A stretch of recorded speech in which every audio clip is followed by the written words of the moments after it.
Welcome to In Her Lane. I'm Monica Ramsey. I'm Hannah Morris. And we have Sara Price here with us today. We're so excited. Thanks for joining us. Thank you. You just drove all the way from Arizona right now. Yeah, I know being in Arizona now makes it a little harder to come to California, but when we do, we make it worth it. And you were just in Europe, right? I feel like I should live in Europe at this point, but yes. Have like a second house there? Yeah, I've been back and forth to London a lot lately since signing with JLR, and so now I'm kind of have a base there and then traveling, racing everywhere. It's been a lot, but yeah. I want to go to London. London's fun. I've I've been spending some time there lately, so it's been fun to adventure, and there's a lot to adventure. So cool. It is. That is awesome. Yeah. All right, so let's start from the beginning. Where are you from? I am from originally Canyon Lake, California. I now live in Mojave Valley. Not a lot of people know where that is, but in Arizona, so I'm an hour and a half south of Las Vegas, and we're right there on the river. Okay, so not Havasu. Not Havasu, no. Okay. I'm up from Havasu, so I'm about 30 to 40 minutes above Lake Havasu by boat. So 30 minutes by boat, 40 minutes. So you can get to your place from just going up the river. Yeah. That's wild. Yeah, it's kind of more calm where we are. Yeah. And then everyone kind of stops at the Needles Bridge, which a lot of people know of Topok and Yes. the Pirates Cove. Yeah. Been there. So we're right above that. And Okay. So, in Havasu, you can't really have your own beaches. Where we are, you can. So, Oh, I didn't know that. yeah. It's amazing. Interesting. What made you move out there? So ironically, growing up, I used to go to the river every single year. That's what our family did for vacation. And so my grandpa owns a property just south of me. And then when me and Ricky got together, we found out we go to the same part of the river within a mile of each other.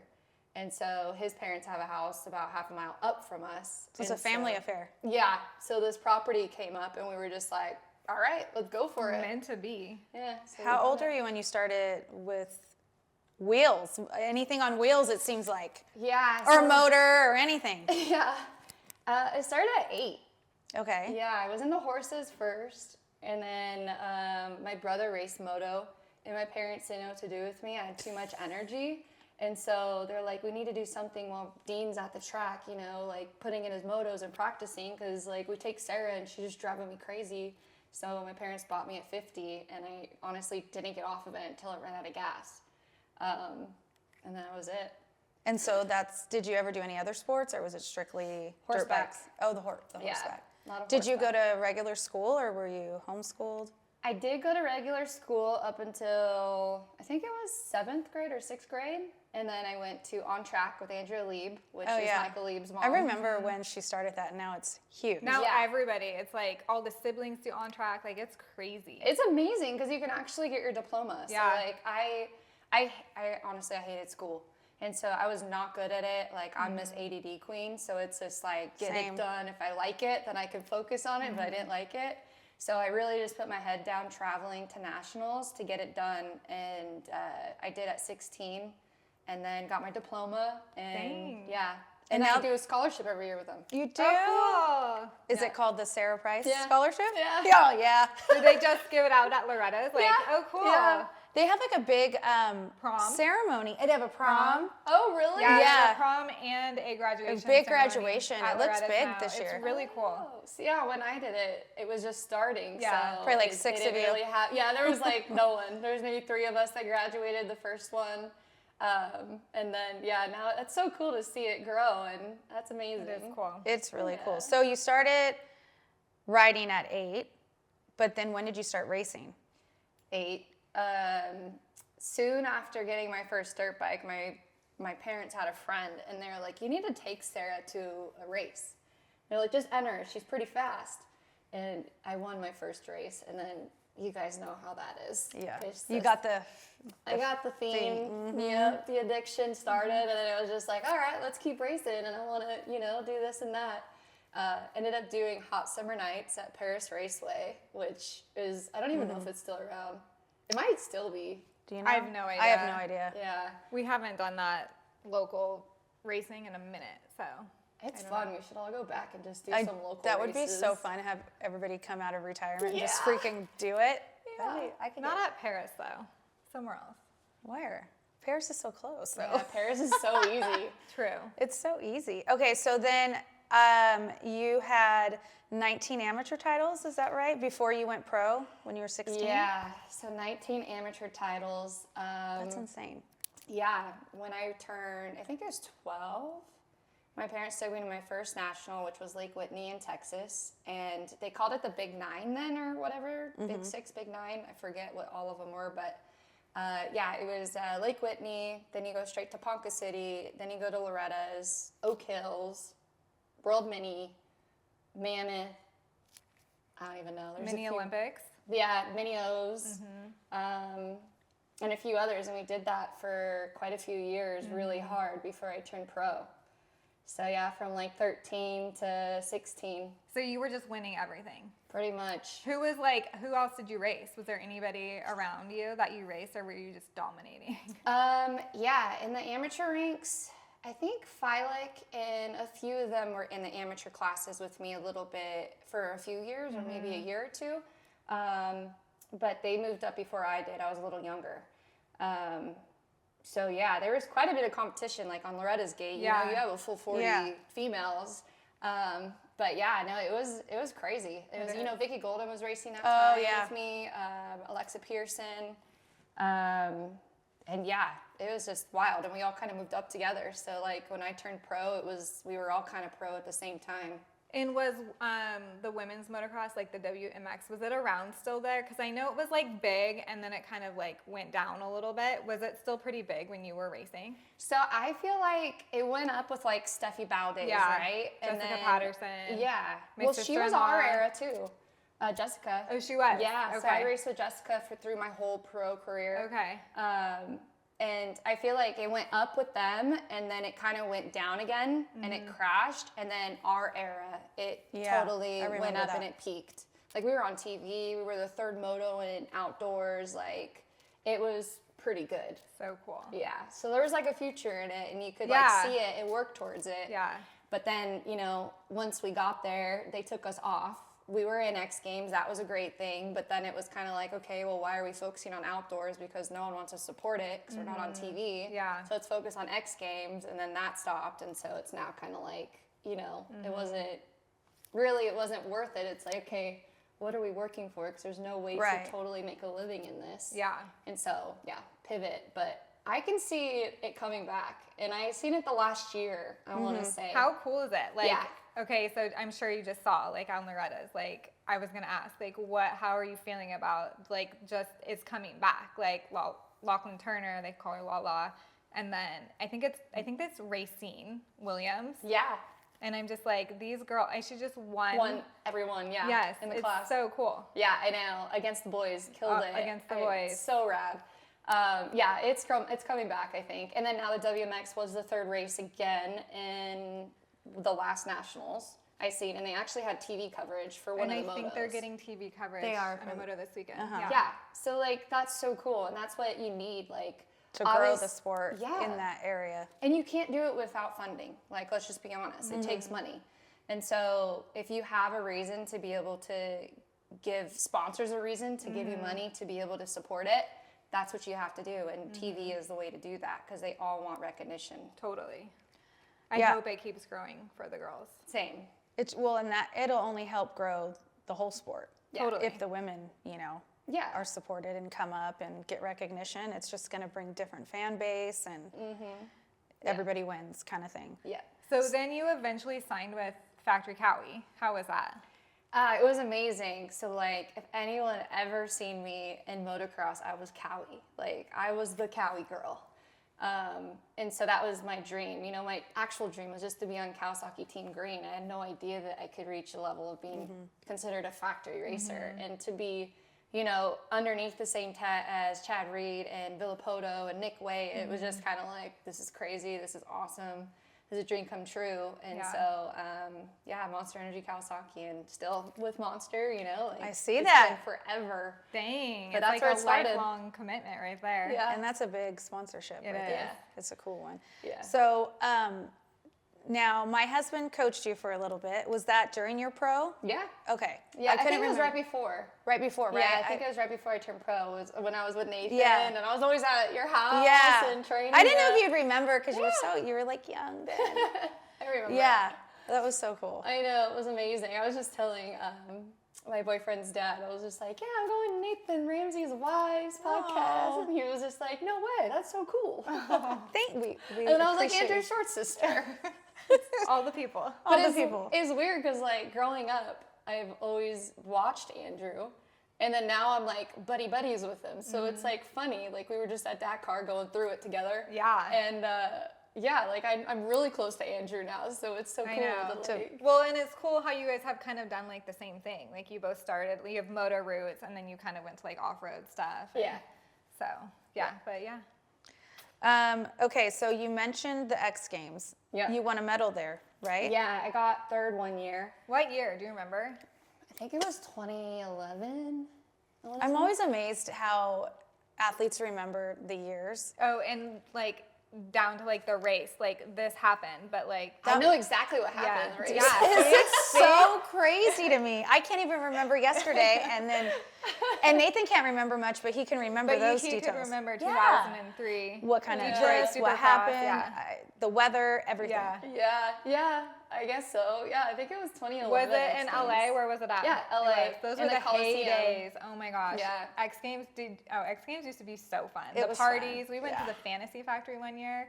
It was so fun. Same. Okay. So that might We have been probably the same year. Yeah. It was- We all rolled in my van. We called it the Vangina. Yeah. The Reeds, everybody. We piled in to go to the was party. it like a moto van or like a mini No, van? it was a Nissan Quest, and I had mini I had 20s on it, and then I got rid of it 6 months later. I was like, yeah, because we rented them all the time at Yeah. the races, and we Yeah. were like, wow, these are so convenient. We had kids. They're really nice. I lasted 6 months, and I was like, I can't believe you rolled up to X Games in a van. oh, we all did, and and that was when they first came out with the electric Door. doors. We were like, ding, it was like a spaceship. We're like, here. we're here. I love it. Okay, so anyways, back to your medal, and what was it for? Super X? Or? Yeah, Super X in the women's class. It was, I think, the first year they ever had it for the females. And yeah, I was leading, and they had just watered the track, and I washed out in the corner. And then they passed me, and I got up fast enough to still get third. Nice. But yeah, I was like, at least I got a medal, but damn it, I was so close. Dang. Yeah. So was that the only time you raced it? Was it just like a one and done thing for women's Supercross, or No. it was a couple years? Yeah, it was a Okay. couple years. I ended up going back the next year. I don't know what happened. I dislocated my shoulder at some point. I don't really know, but it was when the next year we actually went back also in Endurocross. I remember getting a call like 2 weeks before X Games. They're like, so how do you feel being signed up for Endurocross? I'm like, I don't do Endurocross. They're like, well, you're on the list. I'm like, I am? They're like, yeah, the medalers from the year before automatically get entered into this in the female class. And I was like, well, I guess I need to go train in You're Endurocross like- for the next week because that's all I have. And then I dislocated my shoulder in Endurocross and had to pop it back in and kept going. Oh, you did. Gosh, you're What? gnarly. Have you? What kind of injuries have you had? Yeah. A lot, shoulders. A lot of shoulders. Yeah, I've had 2 reconstructions on my shoulder, and then I have a 9-screw plate in my collarbone, and then I broke my growth plate in one of my ankles. I don't even know which one. It was so long ago as a kid. And then concussions. A lot of concussions. So your brother raced. That's how you got into it. Yep. What ended up happening with his? His career? Yeah. So Dean, he is amazing. My brother's like the sweetest guy ever. Is he older or younger? Older. He's Okay. 5 years older. So he raced 85s, super minis. He was kind of like, so it was always like the Alessis, Josh Grant, and my brother. And so my brother was really close with Josh. So Josh was our neighbor, and that's who got me into motocross, is actually the Grants. Oh, funny. Yeah, so his dad actually used to mow our lawn because they were neighbors with us, and that's what his dad did while Josh was still on 85s trying to make it. Yeah. So my brother kind of tagged along with him, and he was really fast, and he's a perfectionist. So like, if you go to a track, he'll like lay down like the track record in driving and riding. So like, he's just really fast. But when it came to like the dedication of having to stick with it to reach it at a professional level wasn't his thing. He was kind of like, this isn't what I want to do. And he had a really bad crash, what scared everyone. And so, like, he stretched his spinal cord.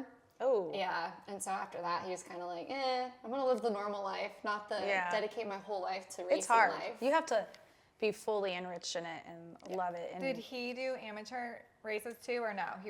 That was just mainly you.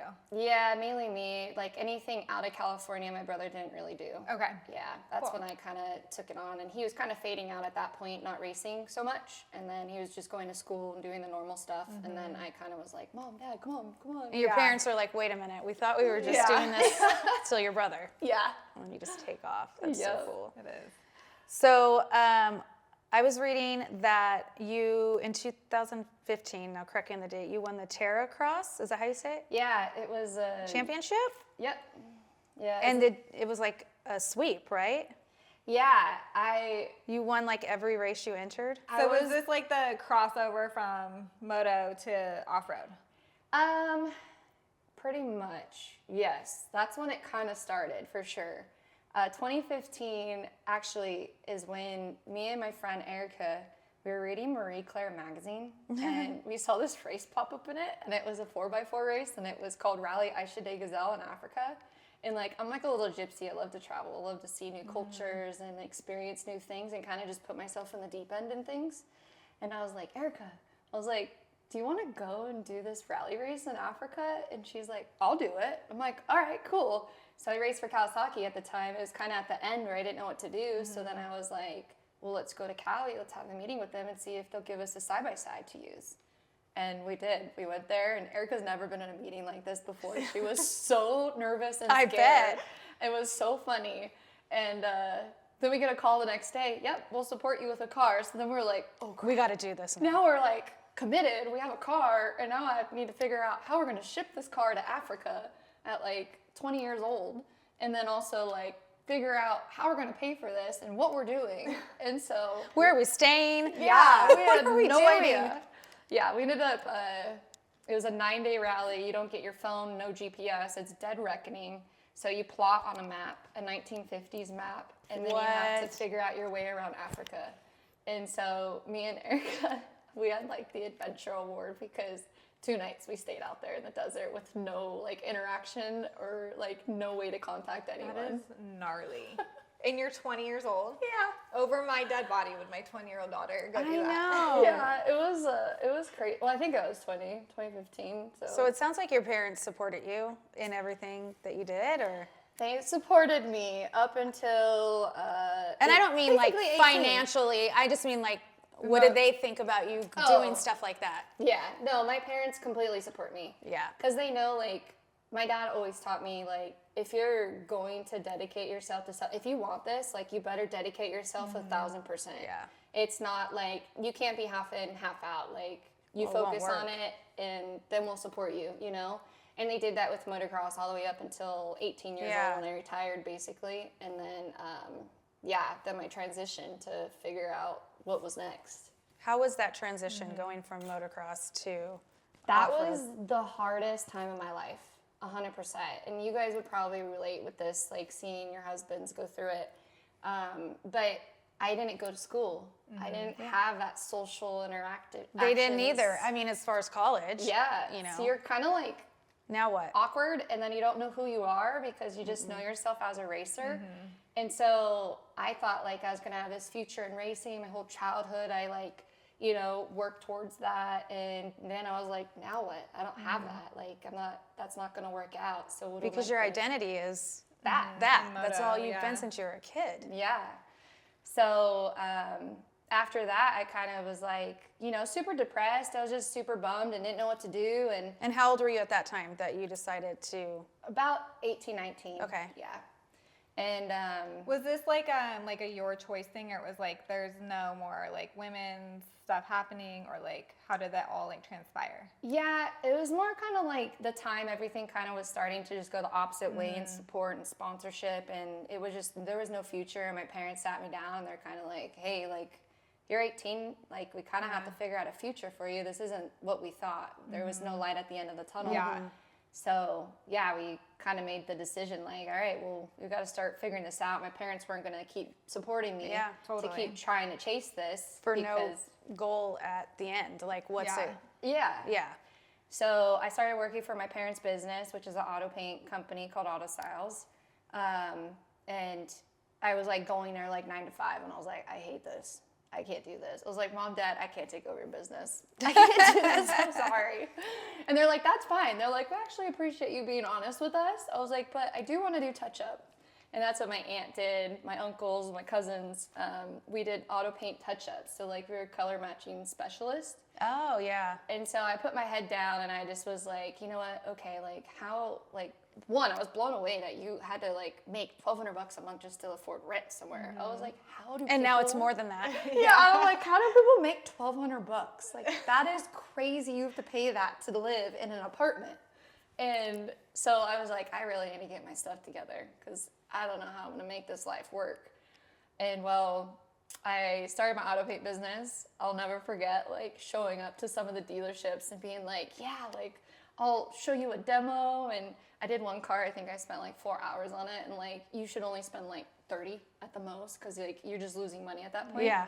But I just wanted to get the job so bad just to like get in there. And yeah, I finally got work and started that business, and it started kind of flourishing. And then I got a phone call from a guy named Andy Bell, who you guys might know. And Andy said, I need a girl to do the stunt, like on a motorcycle. And I just, you know, moto girls, it seems like it would be the best fit. Like, are you free to do this? And I'm like, yeah, no problem. Like, Were you still riding for fun during that time period, or did you kind of hang it up? I think here and there I was, but I kind of like hated motocross at that point because I was like, yeah, I was like depressed. I was like, you failed me, kind of like I just hated it for that reason. So I kind of still stayed with it every once in a while. I'd ride with friends or whatever. And then I got that call to do that stunt job, and I just said yes. And I showed up, and it was a night job, so it went all night. What was it for? It was for Microsoft Nokia, and it was me and one of my best friends today, Jolene Van Butte, and we had to ride these scooters that are neon lit and whatever, and I had no idea about this world. So like I show up kind of like, oh, like I was gonna make this a day trip, like for fun and like do this and that in LA, and no, it turned out to be a full SAG job. I got in the union, my first job. Oh, cool. And then word of mouth, it just kept me busy. And I'll never forget, my mom was with me one day, and I went to the mailbox, and I probably had like 10 envelopes, and it looked like checks. And my mom's like, oh, they're gonna be 1 cent. And I remember they added up to $5 grand. And I was like, oh my gosh, I need to do stunts, Mom. Like, You're like, I can afford 3 months rent. Yes. So then I was like, oh my gosh, like motocross did get me somewhere. Like I wouldn't have been in that position without all those years of being. You can see the light at the end and why you got into it. Yeah. So everything started to switch. So I started the paint business. I started making income there, and I could do that and still race if I wanted to, and provide myself with that. But my whole goal was to buy a house. So I ended up buying a house in 2012, my first house in Candy Lake. And yeah, after that, I always promised myself, no matter what, a roof over my head gets paid for first, and I can spend all my other money on racing. That's what I'm saying. So I bought a race car. I love it. You're a hustler, girl. I know, you're a girl boss. Girl boss. you. Okay, so what are some projects you worked on with the stunts? A lot of really fun ones. One everyone knows is Jumanji. So it was Ruby Roundhouse's stunt double. And yeah, I worked with a lot of actresses and actors. A lot of them, my face is never shown. Yeah. And that's kind of the goal. Right. Because you want to look like the actor. Yeah. Right. Yeah, That exactly. you're representing. And so then a lot of commercials. So I do a lot of commercial work I've probably worked for almost every OEM at this point. Yeah. And are you still doing stunt work? Yep. Oh, cool. I still do stunts. It's where my insurance is through, and everything. so awesome. So it's a huge blessing. It's been, honestly, that is my core everything. And the really cool thing is I'm surrounded by such great people and stunts. that they understand my goals and love and passion for racing. And so they kind of like, they understand when I have to say no to a job because I'm at a race. But in actual stunt world, if you ever say no, like, good luck getting that call again. Oh, So dang. like, I've been pretty fortunate to, you know, be surrounded by such great people that they understand like my racing's Yeah. kind of not a forever thing at this level. And so they kind of are like, okay, well, we'll be here when you're done, but like, I still have to make so much in the stunt world every year to get my Yep. insurance. And so that's the goal. Yeah. So we have Jumanji. What was some other cool ones? You've done all kinds of commercials. Yeah, it's kind of hard because I like work with all these actresses in the commercials, but then I don't do big movies ever because I'm too busy racing. Yeah. And then Dave Castillo. Do you remember him? Yeah, he's big in it. Yeah, I worked with him a he's- little bit. Yeah, he's really made a career. Yeah, it's out good of money. It's awesome. I'm like, Nate, damn. I know. How He did you? honestly, if you can, Why he, didn't right he- now, that's why we're trying to get him in. Any chance I can. No, I think it's great. It's You're doing- pretty gnarly though, isn't it? Like, cause No. Oh, it's not. It's not. Oh, see, I was having Ryan talk to somebody about it, and I was like, "You should get into stunt work." And Yeah. they're like, "Oh, it's so gnarly. Like, they'll tell you to do something, and you have to do Oh, it." well, yeah. Like, you, yeah. We think it's gnarly, but she doesn't. Yeah, like it's very like make it break it. It's Yeah. like very demanding, and they do not care about you. It's They not don't care if sensitive. you It's not break your- personable. Yeah. It's like kind of like, but no, that's Get when the you shot. speak up. Like Yeah. you're the professional, and like there's been instances where like, for instance, it's a really sad thing, but like there's okay, well, there was a horse that died on a stunt job one time. I had nothing to do with it, but I was on the motorcycle side, and the horse was running down, and the director just kept pushing him. And the girl was new to stunts, and she was afraid to say no. And everyone gets afraid to say no because you're under pressure and all yeah. that stuff. And Afraid you're not that's- going to get a job again. yeah, and that's where you say, hold on, I got to recce this. They might be pissed off for 5 minutes, and they might hate you're wasting time, but you have to do that. You have to just know better. Like, it's better than an accident happening or Oh, for sure. something, you know? So it's like, speak up. And you're the professional. You're the one that knows. They don't know. They think you could jump a car to the moon and back, and you're just going to be like, well, so that's not possible, but let's Right. tell you what is. That poor horse. Yeah, the horse died. So I was also, when I was looking up your amazing history of accomplishments, you were the first female in the Stadium Super Trucks. Super Truck Series. Tell us about that. Yeah, so Stadium Super Trucks was like my first big commitment, I would say, like into four wheels and wanting to grow it. And then kind of do the whole thing over again, like from motocross and then now on four wheels. And so at the time, Robbie Gordon had approached me actually a year or two before that. And he's like, I really want you in my series. Like I had raced one of his races in my side-by-side and I almost won it. And then I broke in like the last corner or something. And he goes, I think I have some investors that want to put you in a truck. And I was like, okay, awesome. And I was so excited. And the investors fell through and it didn't get to happen. And so I took everything in my bank account, which was like 15 grand at the time. And this is in 2015 as well. And I was like, all right, well, I want to go race this. Like, so I'm just going to pay for how much for one race just to prove myself, you know? And I paid for it. And that was a lot of money for me. Yeah. Like 15 grand at the time, like to go race one race is insane. And I did it, and I led some laps, and did really well, and everyone was kind of like, oh, okay. And the next day, I got flown to Australia to get hired on a team to go race it for the rest of the year. And then, yeah, just kind of that's what was the first step. And then Robbie's partner at the time is this really amazing man named Clyde Stacy, and he owns numerous trophy trucks, which are the ultimate class in off-road racing. And they're like, these trucks are now $1 million trucks just to buy it, and then you have to have a few million to run it. And No big deal. yeah, so it's like insane amounts of money when it comes to like off-road racing or four wheels. And Clyde called me, and after racing Stadium Super Trucks, and was like, I want to give you an opportunity in one of my spec trophy trucks. And I'm like, no way. Like, is this even real? Like, people only dream of getting that phone call and that opportunity. Like, that doesn't just fall into anyone's lap. Right. And of course I said yes, and I was on cloud nine, and I wanted to utilize that opportunity and do the best I possibly could at it. So I like immersed myself in it. I like contacted the builder. I was like, can I come and stay just down in Phoenix with you guys so I can learn the truck, and I want to bring, you know, a navigator. And I was so worried he wasn't going to let me have Erica as my navigator. And I asked him, I was like, hey, are you going to choose the navigator you want in your truck with me? And he's like, you could choose whoever you like. I was like, do you mind if it's another female? Like, she's a little smaller, but we'll prove to you we belong. And he's like, nope, that's fine with me. And I called Erica. I'm like, Erica, this is the girl who went with me to Africa. We got straight on that cliff. And I'm like, Erica, Clyde said you could ride with me in the truck. You want to go race trophy truck? Let's go. And she was like, no way. And I'm like, yeah, we gotta work She sounds like hard. a good friend who's willing to do Yeah. whatever. Oh yeah. She's my best friend. She's like my sister. Like, I Right. can't even consider her as a friend anymore. We've been through everything together. And so yeah, we like full on were dedicated to it. We wanted to prove that, you know, lifting a 40-inch tire isn't going to be a hindrance to us when we had to change a flat. And so we went to Phoenix to Geyser Brothers. We worked with the truck. We practiced our tire changes. We got them down to like under 3 minutes, which at the time was really, really good.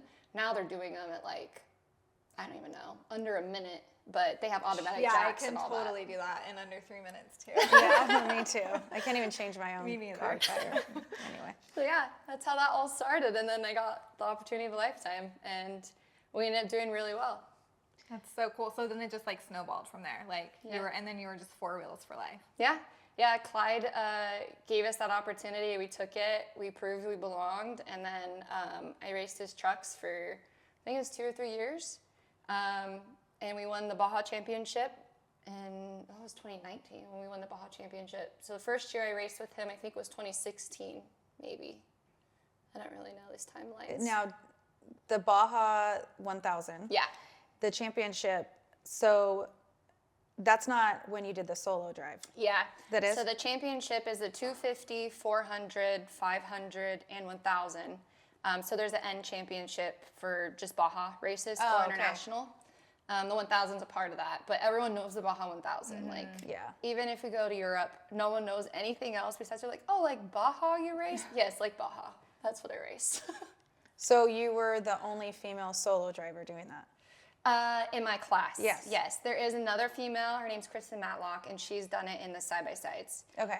But yes, in the trophy trucks for sure. Crazy. Yeah. Just going after it. Yeah. Well, so I had raced the Baja 1000 at that time. I would say probably 2 or 3 times, and I didn't want to share it because we had working so hard to go from the 250, 400, the 500, and I swear I think we got all seconds the whole entire championship. Like we got a win, but it got taken away from us like the day after they like did some calculations and someone didn't get a penalty, and then it put us back in second. I'm like, this sucks.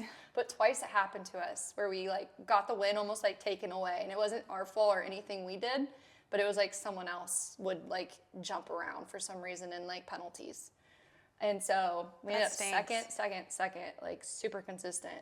And then, yeah, the 1000 came around. I was like, Clyde, I know you don't think that, like, you know, one driver should drive the 1000 if they're in the hunt for a championship, but I want to be the one to lose this if I lose it. I don't want to give the truck to someone else and have the chance of it breaking on them or whatever happens, and then all this, you know, not be in my hands. Like, we worked so hard to get here. Let us do this.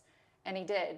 And I told him, I was like, I wouldn't sleep anyways. Like, I would be freaking you guys all out the whole time because I would be stressing you out. Like, what's going on? Right, you right. know? I'm like, You wanted to take control. Yeah. I wanted to lose it if I was going to lose it. And I wanted to win it if I was going to win it. And so I wanted to do that as a team that we did every other race already together. And then I didn't want to chance this one to be any different. And so, yeah, we did it and took 19 and a half hours and so we won the championship. That's so awesome. Yeah. How is it for you with all those different sports that you've done in being in a male-dominant industry? Like, how are you treated different? Like, what are your experiences with that? Because I think that's a big question that we have is like, it's amazing seeing women do that, but like, how are you treated? How do you navigate through that world? I think first impressions are usually the ones that are a little disappointing. I would say like sometimes they see a girl and they're just like, oh, look at this girl, you know? And I always Especially if you're pretty. Well, yeah, Yeah. you look cute. You know? Yeah. They're expecting like a tomboy, and I think that's what's like really cool about a lot of women that do different sports, whether it's basketball or stuff, when you look like what people say as a woman, yeah, pretty and into fashion, yeah. I feel like they take you differently. For sure, I agree. Like the first impression is always the one that's kind of like, oh, like, you know, look at this girl, like whatever. And then it's like, all right, cool. Like I'm not gonna say anything or do anything, but I'm gonna whoop your butt. You're gonna prove it. Yeah, I was like, I'm gonna get out on this track and I'm gonna make sure I really pass you a little bit more harder or something. Right. Gives you motivation. Yeah. No, it is and it isn't. Like I always put my head down and like focus on the goals, but I think after you earn the respect of like they see how hard you work and they see that you're a competitor, like a fierce one, it's no longer the girl. It changes and it goes, oh, Sarah's here. We better bring our A game. And so it's really kind of cool to love see that. that because I've raced so many different things that it has happened, you know, that's the usual circle of evolution of it. And so it's like when I come into something, they're like, oh yeah, who is this girl? And then all of a sudden they're like, oh crap, that's Sarah, you know? And it's cool. I You're think just a it's really cool. competitor. They're not Yeah. looking at you as Yeah. like a female Yeah. kind of thing. But I would say for a guy, it's the same almost. Like they're looking at me a little different because of the girl aspect. But with the guy, they're like, oh, who's this guy? You know, Right, when right. you first show up somewhere until you earn your respect. It probably stings a little bit more too when you're like passing them by. Yeah. Flip your hair. Yeah. I love it.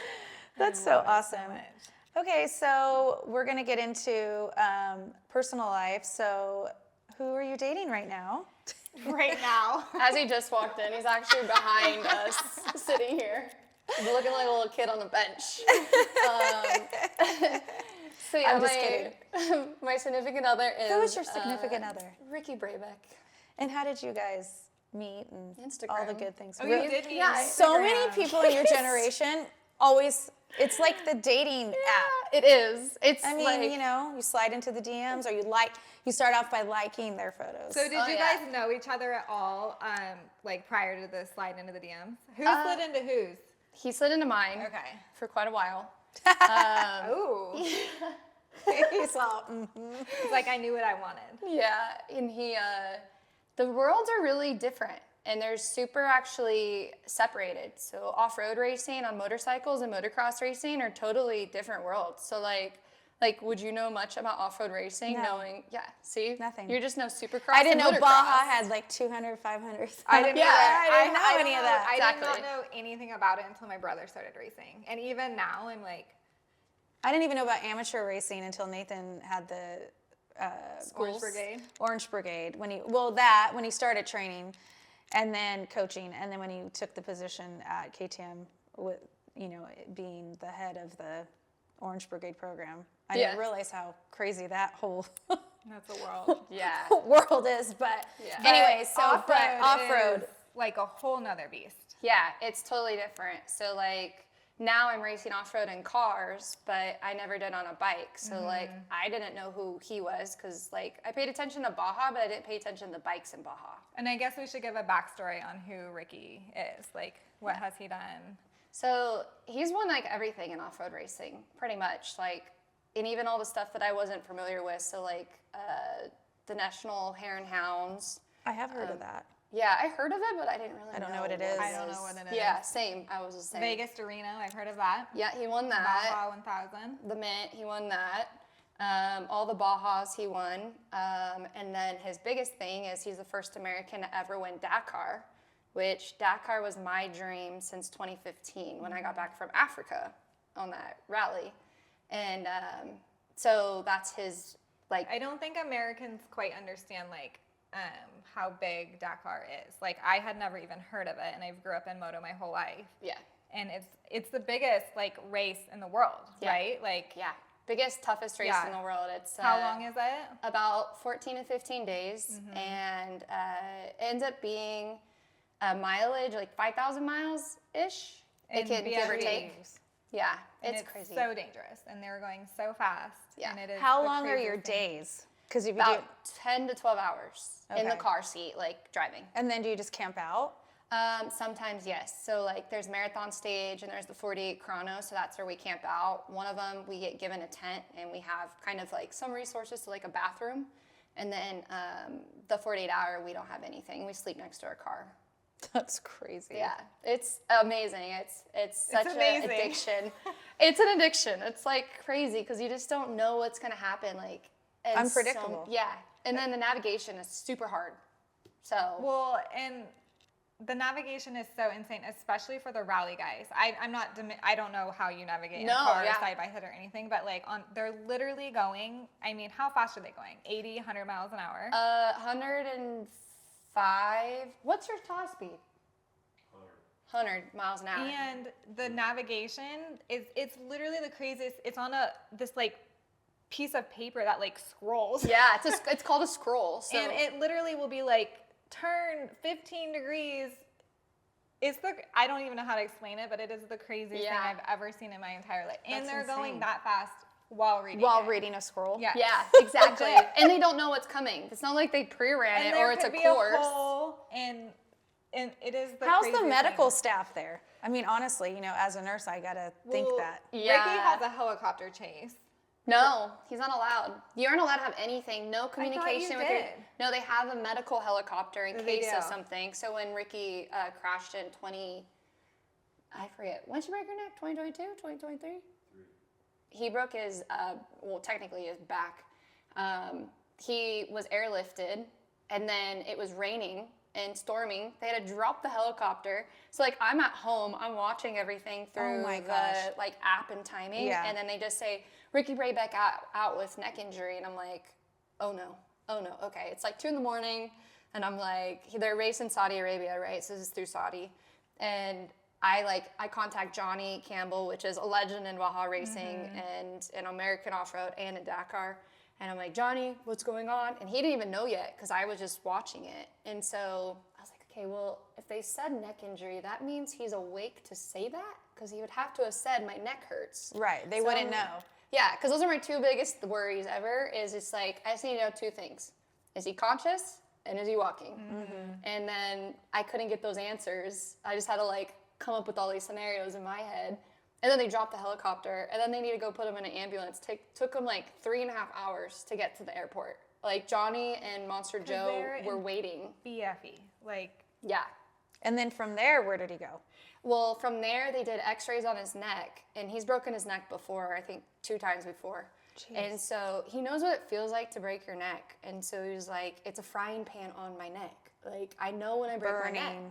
And so he went there, they did x-rays, and they said he didn't have a broken neck, and he was super pissed off. He was like, dude, I should have kept going. And I was like, well, what if your neck was broken and you would have became paralyzed because you did moved this? the wrong way. Yeah. And then he got home, and I was like, okay, when we get home, like... Was he in a seat collar that whole time? I don't... Yeah. I think so, He said yeah. He shook his head yes. Yeah. I was like, I don't remember when he got home. I was like, hopefully it's stabilized. Yeah. So he got home, and we took him to our doctor in Las Vegas, and they did a little bit further x-ray, but because it wasn't the neck he broke the like 1st or 2nd vertebrae on his back. And so it's the different body part, I guess, so they didn't check it. And so that was what he broke. And so I was like, see, does that make you feel better? You did break your back. I don't know if this is good or bad, but now you know you didn't pull out for no reason. Like, what you felt was honest. That's crazy. They only shot his neck, Yeah.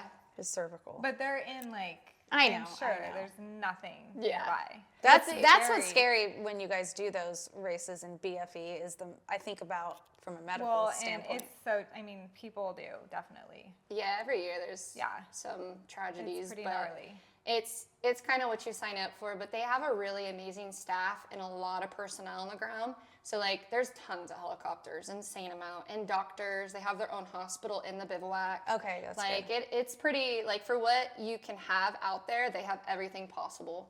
It's just when you have to go to an actual hospital, you're pretty far from everything in a sense. And so the biggest cities in Saudi are Riyadh and Jeddah. And they're pretty far from where we are. So you kind of have to go to these little cities that probably don't have a lot of the, equipment. We read that, are you confirmed to race in 2026? I am. I'm confirmed to race in 2026 and 2027. What? For who? For Jaguar Land Rover, so I am one of the factory Defender drivers, and like I'm on cloud 9. This is like the dream ride, and yeah, You like see me in my Range Rover Oh, after yeah. the race. That is so yeah, my sick. Defender. Yes, Yeah. so cool. Yeah, I get one to drive at home. I was supposed to get it this week, but I didn't get it yet, so I'm really excited to get it. And just I wish I was driving it here and just pulling up, hey girls. I loved having a Range Rover. I had a couple of them. Yeah. They're I fun. love the way the Defenders look though. Yeah. It looks so good. And the Octa, that's what our race car is based off of. It is gorgeous. I bet. And it's fast. Okay, so you're racing and Ricky's racing at the exact same time. Mm-hmm. Are you guys doing the same stages? Like Yeah. the same, okay. So A few days actually they do split it, but Okay. not very often. So do you guys see each other like at all? Not really. We'll see each other like, it was really cool. My first year I did Dakar, it was 2023 Dakar, and we both won a stage on the same day. And so at the medal ceremony, we both saw each other because he got a medal and I got a medal. That's so cool. So that was Power cool. couple. Yeah. And then just randomly we'll see each other, but the bikes take off so much earlier than me.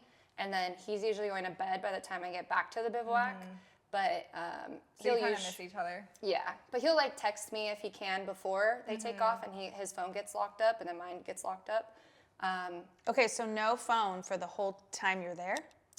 For the stage, Okay. yeah. So I don't really know how you could even cheat with a phone, but Oh, because they're preventing yeah, any type They of want it GPS fair. or something like that. or support. I don't know. Oh, yeah. But yeah, so it gets sealed, and then you can't be on your phone. So then you guys are able to like keep up with each other, like how you guys are doing since you're kind of racing at separate times, or are you like in the zone focused? Yeah, so like after the day, he finishes before me, and he usually does his thing, and then he checks in on me, and then he'll know when I finish, and so my phone gets unlocked, and then he can text me and be Okay. like, how was it? What's Because this? I get so nervous, like when my brother's racing it, well, not so much in the side-by-sides, but when he raced the rally, I would be like, oh my gosh, this is so crazy. Like, I Yeah. can't imagine, like, having my significant other be racing while you, like, it's just wild. But Yeah, it is a thought. Like, there's times when, like, so the bikes open, right? So they're the first ones out on the day, and they have to navigate. And so usually the first one navigating is the one that's like putting in all the work, because everyone usually follows lines after that. But you also have to make sure you're going the right way, because Yeah. that person could be not going the right way.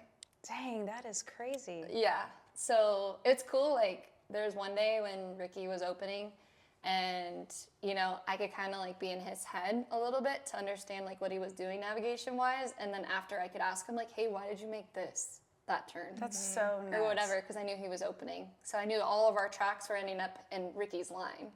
And so it was cool, like, aspect after to talk about and like just pick his brain, cool. you know. But if there is like a crash or something, I'm like, okay, we're Yeah. good, Right. you know.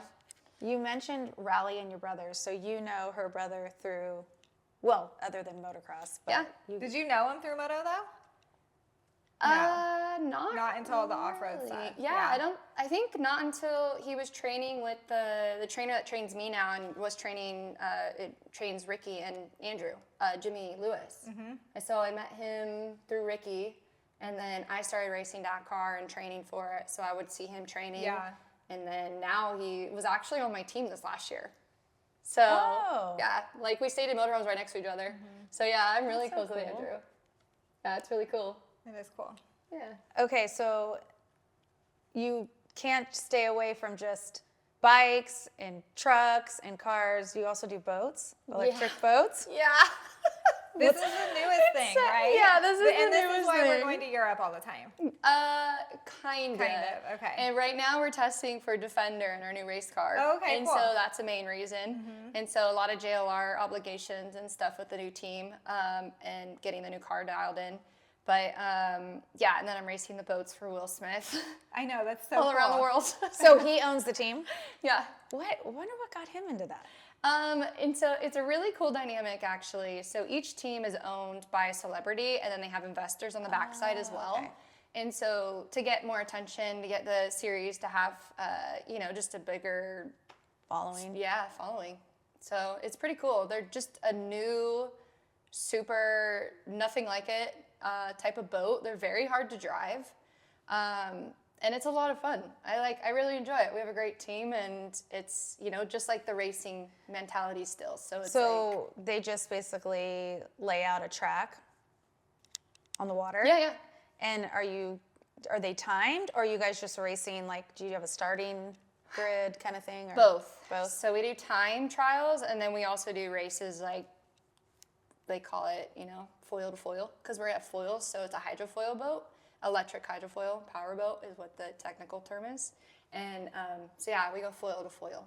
It's really weird to say foil to foil. I mean, like, it's a tongue twister, foil to foil. Foil to foil. I feel like you're speaking a different language. Foil to foil. Yeah. Yeah, and we're hitting a lot now. Like this is the second season we're doing it, and so like everyone's pushing the boundaries, and so like there's a lot more crashes happening, and like we're hitting foil to foil. Like we're messing How long up. is the race? They're like short motos, so like 15 minutes. Do you do multiple motos? Yeah, a day. Yeah. Wow. And I have a teammate. So my teammate is Lucas Ordonez, and he's amazing guy. I absolutely love him. And he does Gran Turismo, so that Gran Turismo story is his story. I only know that because I think it's a video game, Yeah, right? or the movie. The movie. The So movie. wasn't Sorry. Eastwood in that movie? Or am I thinking of something completely I don't different? think so. So the movie's Nope, a just story, kidding. but it's not necessarily him in the movie. Okay. Yeah. Yeah. Is it a video game, though? Yeah. Am I right? Yeah, Okay. Gran Turismo. It's a video game. Yeah, I think my son. Yeah, Yeah, but he's the real life guy that went from being a video gamer to an actual race car driver Oh, cool. in real life. Have And you got so- to meet Will Smith? Yeah. Is he? Yeah, pretty he's cool? awesome. He's Yeah. really awesome. Like, you could just tell, like, he walks into the room and he's just like, what's up, guys? Like, it just, seems like he has a lot of energy. he has a lot of bigger than energy. life, Yeah. Yeah. And he has Very good positivity energy. Like, anywhere he goes is just very positive. That's awesome. Yeah. So, That's so cool. I mean, gosh, I know. they think of everything with like what really to race. I know. That is so Well, and I cool. love that you do it too. Like, there's a female, like a strong female in it. Yeah. It's cool. Are you So the only female, or is there more? No, so every team has a male and a female. Oh, cool. That's awesome. Yeah, it's pretty awesome. I think it's really cool because it gives it gives girls an opportunity, but then like there's no gender difference. Like most of the fastest laps are females, so there's no difference. What do you wear when you're racing a boat? Everything I do in a race car plus a life jacket, which it is so hot, I would think. and that cockpit is very hot. How long is the series? It's like 8 races. Yeah. So That's so. yeah, we go everywhere. How far are you doing that right now? Like, are you guys in the middle of season or no? Yeah, we're 5 races in. We have 2 more races left, I think, or maybe we're 6 races in. So my next race is in Nigeria, and then super random, and That's then go to wild. Miami. Ooh, Miami. Oh, ended in Miami. Yeah, I just got back from Monaco. So That's so I always awesome. wanted to go to Monaco. Me too. yeah, One day. I feel like if you have like a yacht, I it's know. really cool. But if not, If maybe not that it's cool. Not so cool. I don't know. Do you need a nurse to travel with you? Yeah, right. I'm an empty swing an nester IV. now. Yeah, right. That is so awesome. I love it. Yeah. So, how are you doing in that series? So the first year, our first year was last year. It was my first Dakar I ever went to, and I had spent everything I had to get there. And when I say going to Dakar and paying for it to do it in a competitive way, it was not in the unlimited class, like I was in a Can-Am. I spent $500,000. You don't have. Do you get sponsors for that? Yeah, I still had to pay $500,000. You still had to pay. Oh Yeah, my gosh. because it didn't cover all my costs. You love it. Because I really wanted to go. Since 2015, Dakar has been my goal. And every partner I've had since then has known this. Like, everyone's known Sarah wants to go to Dakar. And so I was just kind of waiting for someone to step up or like give me that first chunk of change to make it happen, or the opportunity, or whatever the case was, and it just wasn't happening.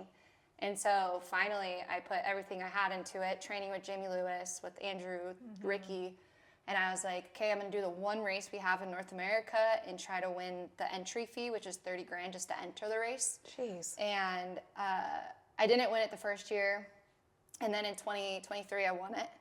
And I got to go to, and then that was kind of like my okay moment. Like, I'm going to Dakar. I don't care what it takes. I had saved up this amount of money in my bank account my entire life. Oh my And gosh. I guess let's go for it. I want this. I want the chance. Talk about a dream and going after Seriously. it. Right?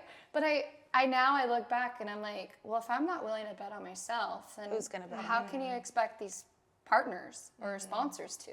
You know? So It's it's a kind great of way like, to look at it. all right, I could do that one time, but I can't do it the next time because I don't have the money. And so I did it that first year, and it was super scary. A lot of heartbreak with partners, you know, falling through or not being at the level I thought, and then being stuck with the bill, and just a lot of stress to figure out how to make this happen. But I finally got to make it happen, and anything can happen in Dakar. Like, you can go out the first day and be out. Like, then you have no chance, and all that I just paid for would go down the drain. Gosh. And Let's talk so- about the stress and pressure. Yeah, it was scary, and but I went for it, and I did everything I could in my power to be prepared for it, and I was in contention up until the second to last day. And like, when you go to Dakar, you don't go there ever expecting to win. Like, you need to go into it humble. You're just trying to finish, because finishing is really tough Because to do. making it to that point was such a huge success. Yeah, and then just to finish it is a whole nother success, because you got to do 14 days of racing, and you can't have an issue what takes you out. And if you create an issue for yourself, well, you're screwed. You got to really rely on your equipment and Yep, everything, the people that are helping you. everything. Co-pilot, That's the so whole nine. awesome. Yeah, I love that you were like, you just did it for yourself. yeah. That's so cool. What about these next couple years? You have support? Yeah, so after like going my first year and being in contention and also winning a stage, everyone was kind of like, who is this? Like, who's this girl? You know, like I started getting... People are talking. Actually, yeah. And so then after that, I was in a Can-Am, and Can-Am then called me, and they wanted me a part of the factory team this last year, which Andrew was a part of as well. And so I went back, but it still wasn't fully funded. And so I was like, kind of like, oh man, I just don't have any more money. Right. Like, how am I going to pay for this at all? But, you know, I have such amazing supporters, you know, like Monster Energy and BF Goodrich that really stepped up to help me afford it. And so I still had to pay a little bit on the factory team this last year, but I was so grateful I didn't have to pay what I did before. Right. And got the opportunity to go back because, you know, being in contention your first year to win something like that, and then I That's lost huge. it to second to last stage, I was pretty heartbroken because I was like, You could taste it. Yeah, I could taste it. And then I was like, I not only didn't win, but I didn't finish on the podium because I went for the win, you know? And I was just like, But you're not going to go for anything but the win. Yeah. no. Come on. No. I mean, if you're gonna go out, you gotta go out going for the win. Yeah. I was seriously going to drive around the last two stages and just settle with the podium my first year, and that would have been incredible. But then the second to last stage, first place, I got penalized 30 minutes, and I was 30 minutes out of the lead. And so Who wants to settle? yeah. And so then at that point, I was like, I went in the car and I talked to my navigator. I was like, should we go for it? And he goes, yeah. And I'm like, all right. And then I went for it and broke the car. Yeah. Dang it. Yeah. Then I finished fourth. I was like, this That's sucks. still so amazing. You're Yeah. going to win it. Yeah. Well, that's Now I'm going to be watching. yeah. We'll have a watch party. Okay. It is like For everyone 2 gets weeks, I'll addicted. just be here at It's funny, Hannah's. though. I'm always like, Jackie, how's Andrew? Hey, it's me, your annoying sister-in-law. Yeah. 'Cause it's Gosh, gnarly. that's so Especially rad. on It's such a different rally. world. Side by side, I'm like much more relaxed. But Yeah. So yeah, now it's going to be another challenge for me to go back in this class. So with JLR and the Defender project, we're in a stock class, but we have a higher top speed. So like this, I know it doesn't make any sense for us American racers, but like we have top speeds in Dakar. So like we'll get penalized if we go over a Dang. certain kilometer per hour. It's hard to tell a racer to slow Yeah. down. Yeah. So one, I'm navigating. I'm also watching my top speed to make sure I'm right at the like edge of it, but not going over it because the penalties are very severe. But then now we're gonna be in a vehicle that's a lot faster, and I'll have a higher top speed, but then I won't have as much suspension and drivability from the component side. And so being in a stock car still. So it's gonna be something I have to adapt to. But I'm really excited. And That's so is Erica exciting. still your co-pilot? no, she is not. So now it is, I'm not allowed to say my navigator for Okay. this year, but she's not. Yeah. Okay. Yeah. You're like, I'm not. So what other goals do you have? I mean, When what, you see, have What else is left? what else is What there? else is left on the checklist? I know. I mean, like, what happens what if you win it next year? Then what? What are your future goals? Where do you see yourself in like 10 years? I think about this a lot and talk about it a lot, but yeah, I really want to win Dakar. And then I'd love to have I do have my own team in America racing the side-by-sides with Can-Am. Is but it, what is it called? Your SP own team? Motorsports. Yeah. Okay. Yeah. But I don't have other racers necessarily on that team. It's just me. So I'd like to build that and give others kind of the opportunity to learn how I made it to where I am, because it is so hard to navigate, and I get that question all the time. And I think I have so many connections and ways to teach them to be the best racer that I can kind of be a good mentor in that sense. And then additionally, me and Ricky, we bought a property called Rip and Dip Ranch we're building up. I love the name. Yeah. So, because we're on the river and we're in the desert. So you can go take a rip out in the desert and then go take a dip in the river. I love it. And so I'm hosting an event for BF Goodrich, which is one of my partners. And they're having some journalists come out, and they're all females. And I'm going to give them kind of the day in the life, in a sense, or show them everything we have to offer there. And just have a good time. They're gonna tent camp. We're gonna have a really nice cooked dinner, served dinner on the beach, and we're gonna go for a UTV ride in the Can-Ams, go on the boat, and kind of give them. This is September. We're there. We're there. Yeah. I'm like, when is this? Just No, I'll have another one. You guys are Yes, they're coming. I have all the time in the world now. Perfect. Okay. I'll put you to Just work. Trust me. I'll put you to work. You can come hang out anytime. Yes, I'm like, other than going to, I work some of the races in the medic rig, but yeah. Nice. We always need medics. Yeah. So Yeah. perfect. I got my new medic. There you go. Yeah. There you go. That sounds so cool. It I does. like it. Yeah, so eventually, I'd like to have my own team that I keep growing with other people I can mentor, and then I want to rescue all these animals and have Rip and Dip rescue, and then host Oh events. my gosh, I love it. I think that's so That is awesome. cool.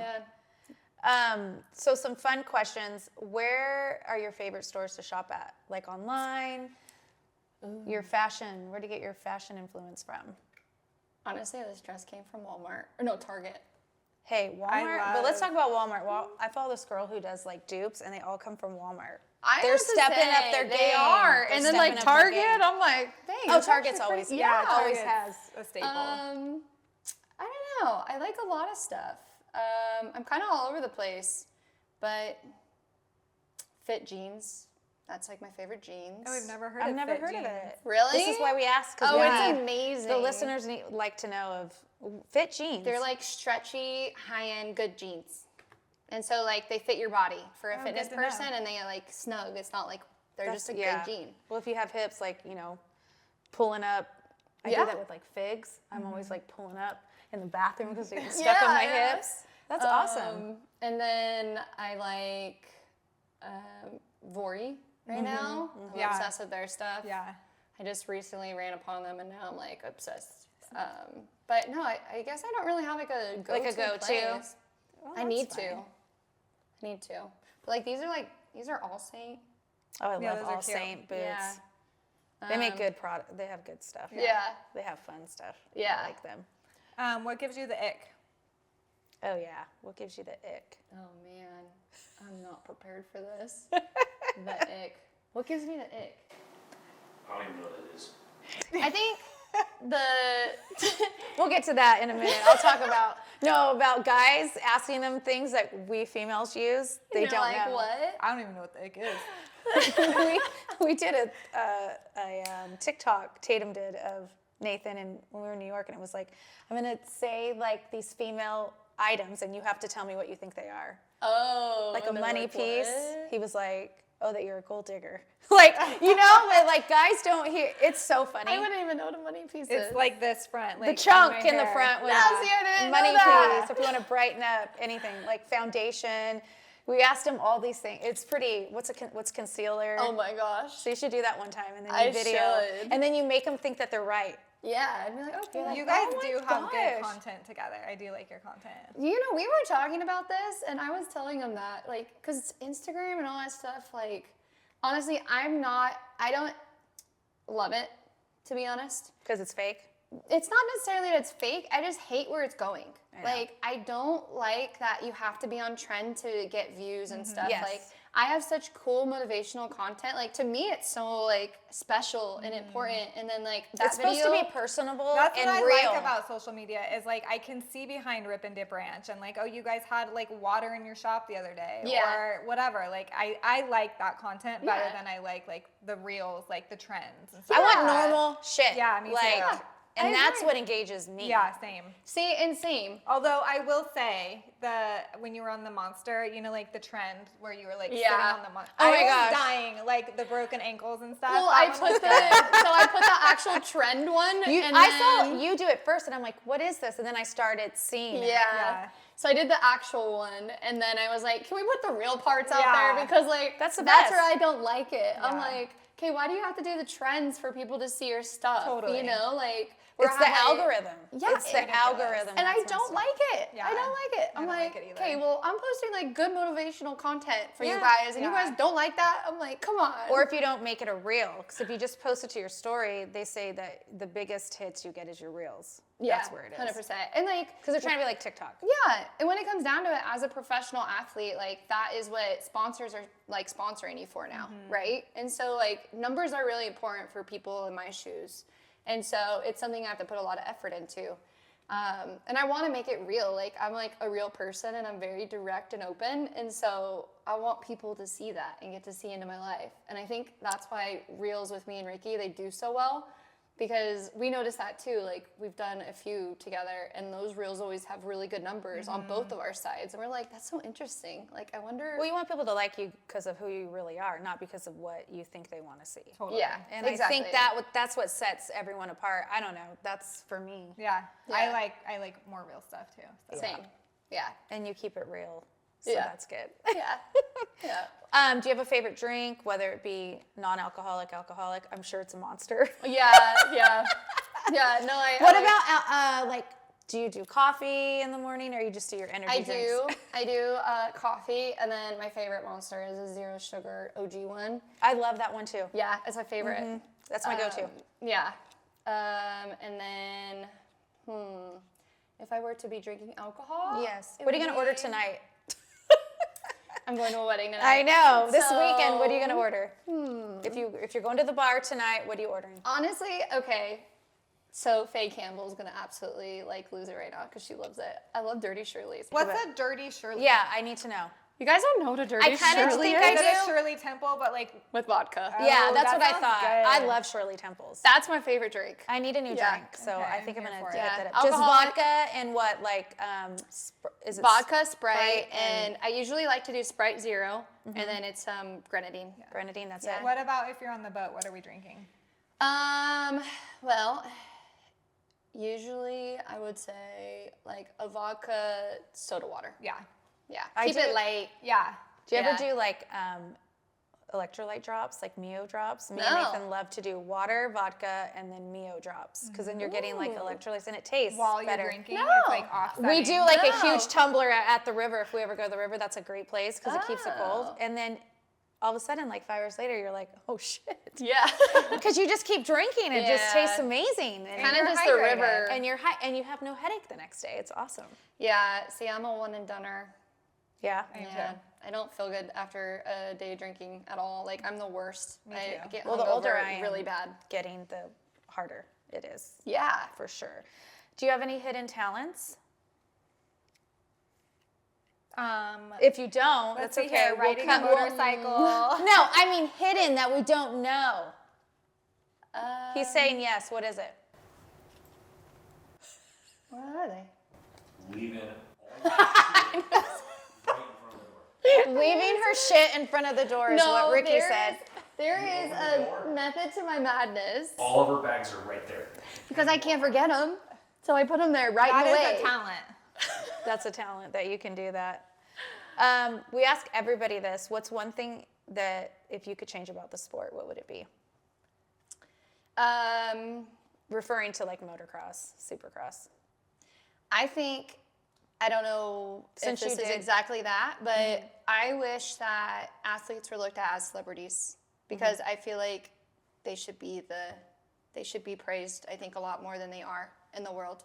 I feel like Agreed. celebrities are way more praised, and you have athletes that are actually dedicating themselves for more positive influence and Putting all their these lives things. on the line. Yeah, and I think younger generation needs to see that instead of just, looking Getting good. famous for nothing. Yeah, Yeah, especially with nowadays yeah, and TikTok and all that. yeah. And then any advice you'd give the young girls that are looking up to you, wanting to get into this sport, whether it be cars, trucks, boats, moto? Go be around it. Just go be in it. Go Immerse meet yourself. someone. Go offer your help. Go just make friends in the sport because it is very welcoming and very open. And if you can offer something, then I'm sure a team could probably use your help. And you're just going to realize that it's going to lead to one connect to the next connect and say It's yes. all who you know. Yeah, and don't be It's afraid to networking. say yes. Like, I said yes to racing boats. I said yes to racing trucks. I said yes to doing stunts. Like, I had no idea about any of those things before it happened, I love your attitude Yeah. towards what you want and your goals. Like, You are a girl You- boss, like Thank through you. and through. not just 150%, but you strategically think about your moves Yeah. and you're business smart. Yeah. I can see that. Business is the other part that you have to put a lot of effort in, especially like from moto to four wheels. It changed a lot because in moto it's about, training and winning, and it is in cars too, but unfortunately in cars you got to make it there and it's going to cost a lot more.